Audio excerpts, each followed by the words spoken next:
Well everyone, it's that time of year again. As we approach the end of 2012, it's time for us to start our year-end series and reflect on the good and bad things that have happened in the past year.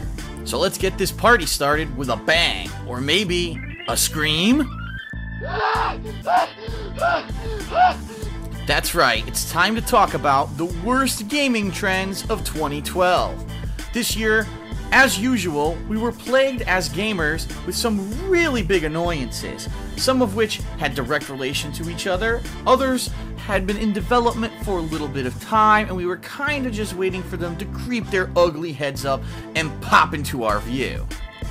An overabundance of game bugs, release date woes, DLC issues, YouTube phonies, so many things in our face, so many things annoying us this year. That's right, it's DSP's worst gaming trends of 2012.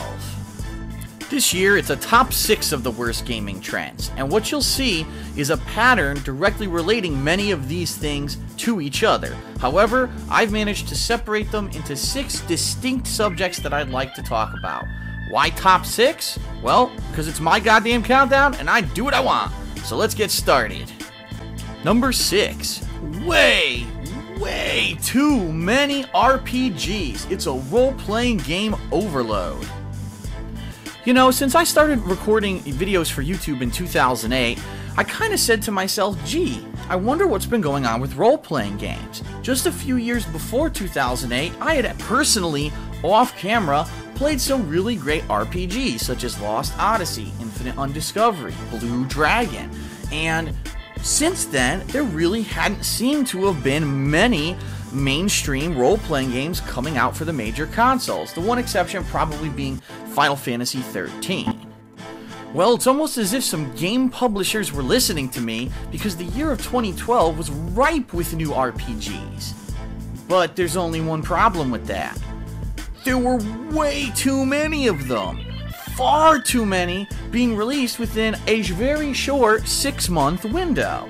Now, if you're a fan of RPGs like I am, you know that when you play one, you want to become immersed in the universe. You're not trying to rush through the story. Maybe you get hooked on the gameplay and you want to do hours of repetitive grinding so that you can level up your abilities. You want to do all the side content and side missions. RPGs are games that you can soak 20 to 50 to sometimes 100 hours into.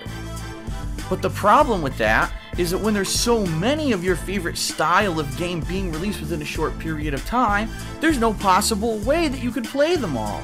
Like, let's just run through the list here. Within a 6-month period, we saw the release of Final Fantasy XIII 2, Game of Thrones, Kingdoms of Amalur Reckoning, Tales of Grace's F, Xenoblade Chronicles, Dragon's Dogma, and The Last Story. Keep in mind, I'm only mentioning mainstream console RPG releases. There were also numerous handheld RPG releases as well during that period of time.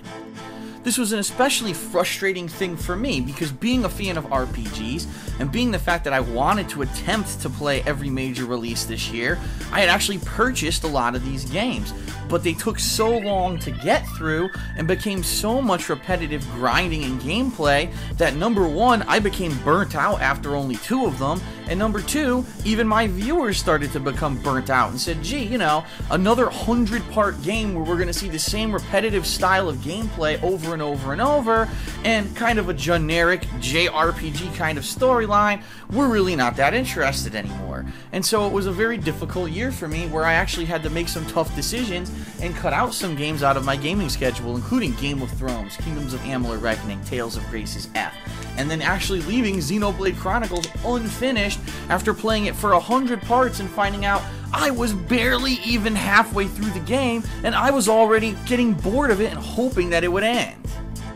If role-playing games are really to succeed in this modern era of gaming, they're gonna have to find a way to break out of this stagnant shell that they've been in for the past decade. That old tried and true formula of a kind of overblown, confusing story with turn-based combat isn't working anymore. And even for some of the games with more of an action-based combat system, they really need to find a way to break the mold. And the real problem here is when you have this many of the same style of game released within a certain period of time, you're definitely going to undercut each other. If maybe 2 of these had come out a year for the past 3 years, years, the sales numbers probably would have done way better in the United States and probably worldwide than they actually did. A lot of these games actually cannibalized each other by coming out so close together. So a big problem right now, especially for publishers, is getting the timing of your release correct. I really feel that in 2012, these RPG games got botched horribly with their release dates. Coming up next, what's the worst thing that could possibly happen to you after investing so much time in a great game? How about when there's no ending? Stay tuned.